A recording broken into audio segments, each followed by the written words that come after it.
Olá para vocês, o sabor de hoje é de natureza. E aí vou explicar por que natureza. Ontem, ouvindo vocês, na abertura do jornal, o Arthur fez uma referência ao Dia do Cerrado, no 11 de setembro. E eu achei super interessante porque nós, da Amazônia, muito pouco ou quase nada, olhamos para os biomas do resto do Brasil. E o Cerrado é um excelente espelho para quem mora na Amazônia. Por quê?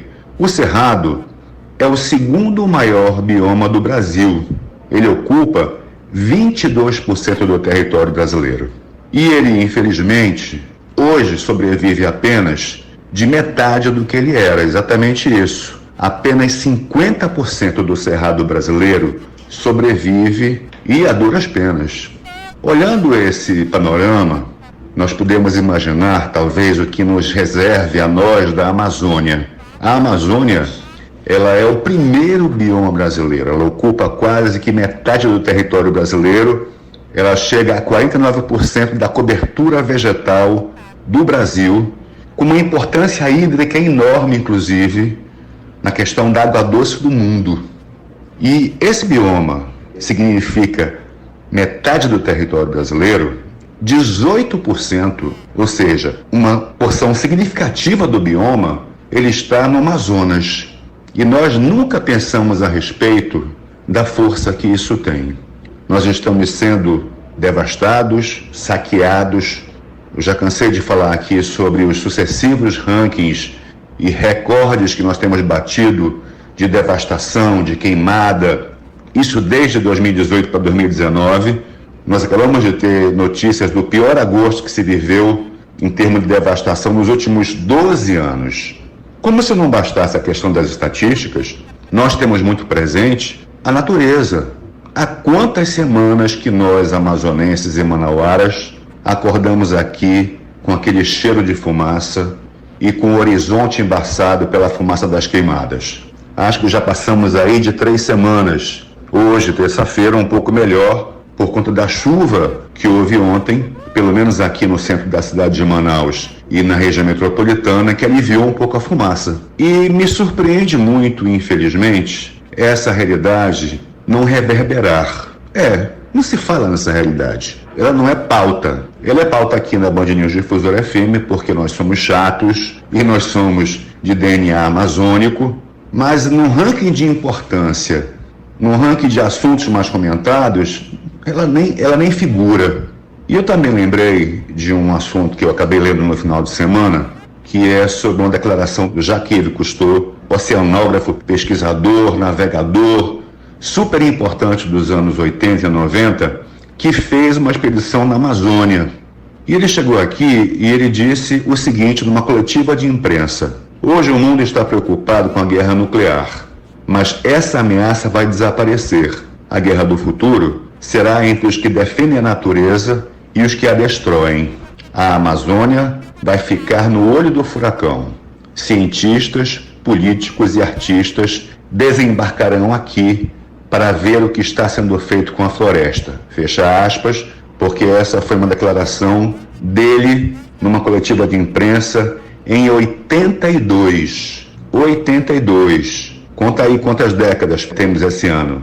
Ele declarou isso. E eu me recordo que, à época, havia muito preconceito contra o Jacques Cousteau. Midiático, não entende nada de Amazônia, chamou o boto de cor-de-rosa, o outro de cinza, o boto é vermelho, o outro é preto, é modinha. E nós mordemos a língua, porque o Jacques Cousteau tinha conhecimento. E ele procurou, inclusive, os cientistas da Amazônia ao fazer a expedição. E cá entre nós, para o nosso problema cromático, o boto é muito mais cor-de-rosa do que vermelho e o outro boto é muito mais cinza do que preto. Mas nós temos a mania de rechaçar as pessoas que de alguma forma falam de Amazônia, mesmo que elas falem com profundidade e conhecimento. Enquanto nós aqui não elaboramos conhecimento algum.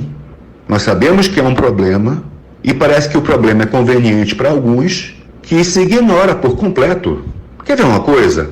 Eu não consigo mais assistir a propaganda eleitoral gratuita na rádio, na televisão, sem me incomodar.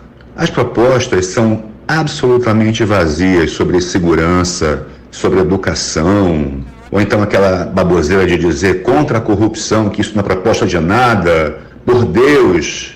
Isso também não é proposta por Deus, por família.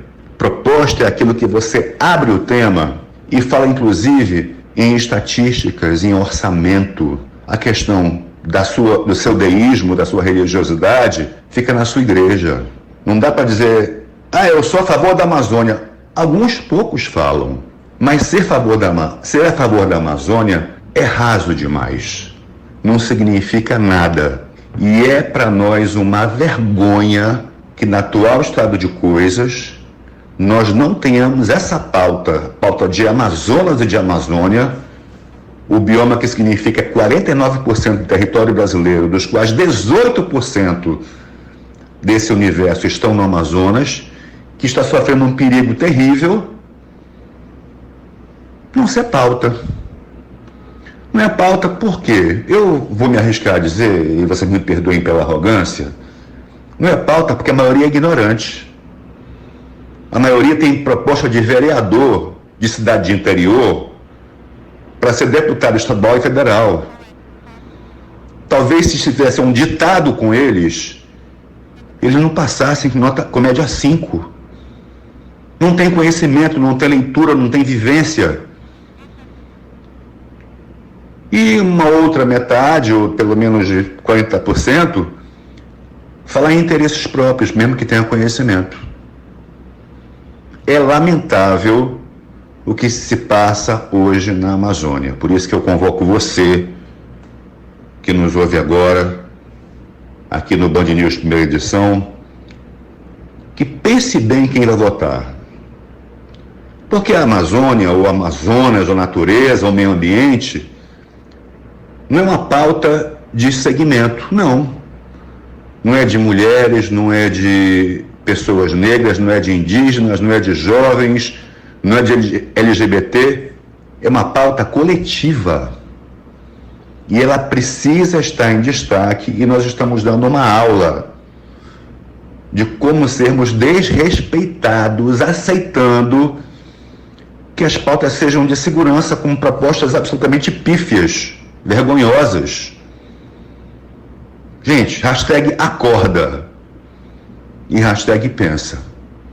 Nós estamos sendo destruídos com sucessivos recordes de devastação ambiental, sem proposta alguma consistente para a matriz econômica que não seja a devastação dos recursos naturais, enquanto a Zona Franca de Manaus é destruída. Hashtag pensa. Rafael, desculpa, mas assim, eu até falei que eu não falaria mais de política, mas é importante falar nessa questão porque ela é muito mais ambiental do que apenas política.